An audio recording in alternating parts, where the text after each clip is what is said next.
કયું શાક બનાવ્યું મમ્મી? ઘરમાં કશું શાક ના હોય ને 10-15 મિનિટમાં બની જાય ને એવું મસ્ત શાક બનાવ્યું. ઘરમાં લીલું ના શાક હોય ને ત્યારે બનાવવાનું આ શાક. બરાબર. પણ ટેસ્ટમાં એકદમ મસ્ત લાગે. કેવી રીતે બનાવ્યું? હેડ શીખવાડું તને. એનું ઘરમાં કશું શાક ના હોય ને લીલોતરી અને ડુંગળી ટોમેટો એવું બધું ખાલી પડ્યું હોય ને તો એકદમ મસ્ત ગ્રેવી વાળું રેસ્ટોરન્ટમાં મળે ને એવું શાક બની શકે. જો આજે આપણે બનાવીશું. 2 ચમચી તેલ લઈ લેવાનું, એમાં જીરું એડ કરી દેવાનું, થોડી હિંગ એડ કરી દેવાનું. હવે લીલું સૂકું લસણ એડ કરી દેવાનું. લસણ એડ કરી દીધું. આદું ઝીણું ઝીણું સમારેલું એડ કરી દેવાનું.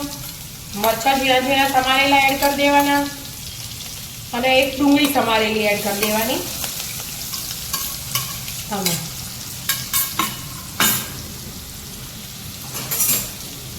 હવે બધું મિક્સ કરી અને ચડવા દેવાનું.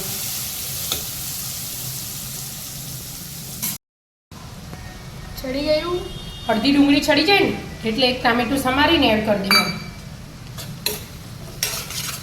અને ઢોકીને બધું હાથે ચડવા દેવાનું. પણ આપણે પહેલા મસાલા કરી દઈશું એટલે ફટાફટ ચડી જાય. મીઠું એડ કરી દઈશું, થોડી હળદર એડ કરી દઈશું, મરચું એડ કરી દઈશું અને ધાણા જીરું. હવે આને ચડવા દો. જો ચડી દેવાથી ને આવું ભાજી ભાગવાનું હોય ને આપણે ફટાફટ ઉતાવળમાં શાક બનાવતા હોય એટલે મોટું મોટું સમારી હોય તો આવી રીતે ઝીણું કરી દેવાનું. તેલ છૂટા ને એટલે ભાજી દેવાનું મોટું મોટું. બહુ ઝીણું નહીં કરવાની જરૂર. આ શાક સ્વાદ એકદમ મસ્ત હોય અને ફટાફટ બની જાય અને લાગે એકદમ ટેસ્ટી. હવે આપણે એમાં એકદમ મોળું ગેસ ધીમું કરી દીધું. હવે ઘરનું મોળું દહીં હોય ને એવું 2 ચમચી એડ કરી દીધું અને બરાબર મિક્સ કરી દેવાનું. ફાટના એનું ધ્યાન રાખવાનું. દહીં ફાટી જાય ને તો સ્વાદ અલગ આવે. અને ગ્રેવી આપણે ગમે તેટલા મસાલા કરીએ પણ ગ્રેવી બરાબર ચડી ના હોય ને તો એ શાકનો સ્વાદ ના આવે. એટલા માટે ચડીએ પછી બીજું કરવાનું. હવે ઘડીક વાર ઢોકી દેવાનું આમને આમ. ચડી ગયું. ના તેલ છૂટ્યું ચડ્યું એટલે હવે આપણે એમાં અડધી વાટકી જેવું પાણી એડ કરીશું. અને આની પાલીએ ને એટલું પાણી એડ કરીને હવે પાછું ઢોકી દઈશું. 1-8 મિનિટ માટે ચડવા દઈએ ને આપણે. એટલા આ લોટ લઈ લીધો મેં ચણાનો. 2 ચમચી લોટ લેવાનો, વધારે નહીં લેવાનો. બેસન. હા બેસન. શેકવાની એની જરૂર નહીં. એમાં થોડુંક મરચું, સ્લાઈડ હળદર, માપનું નાખવાનું. આપણે પેલા મસાલા કર્યા ખાલી લોટના જ કરવાના. ધાણા જીરું અને મીઠું, થોડાક લીલા ધાણા અને એક સિક્રેટ વસ્તુ નાખશું આપણે એમાં. સિક્રેટ.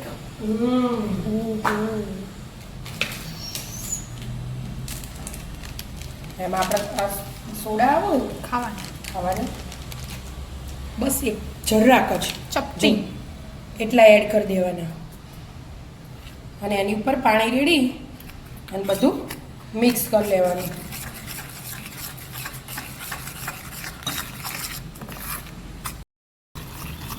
મસ્ત પેસ્ટ બનાવી દીધી કે મિક્સ થઈ ગયું. હવે આપણે આ જે આવું થયું ને જો તેલ છૂટ્યું ને પાણી એડ કરી દીધું. પછી આમના આમ રેડ દેવાનું. આમ જ શાકમાં હાલ કશું હલાવવાનું નહીં. અંતિમાં ગેસે એમના એમ ચડવા દેવાનું પાછું. બીજું હશે હવે તો. જો 2 મિનિટ થઈ ને હવે આપણે જોઈએ ચડી ગયું ને એકદમ અલગ જ શાક. ખરું લાગે. મસ્ત લાગે. હવે થોડું પાણી એડ કરવું હોય ને તો કરવાનું. જાડું લાગતું હોય તો જાડું લાગતું હોય તો અને ઘડીક વાર ગેસ ફૂલ કરી દેવાનો. બીજા કશા મસાલા કરવાની જરૂર નહીં. તેલ હાલ છૂટી જ જશે.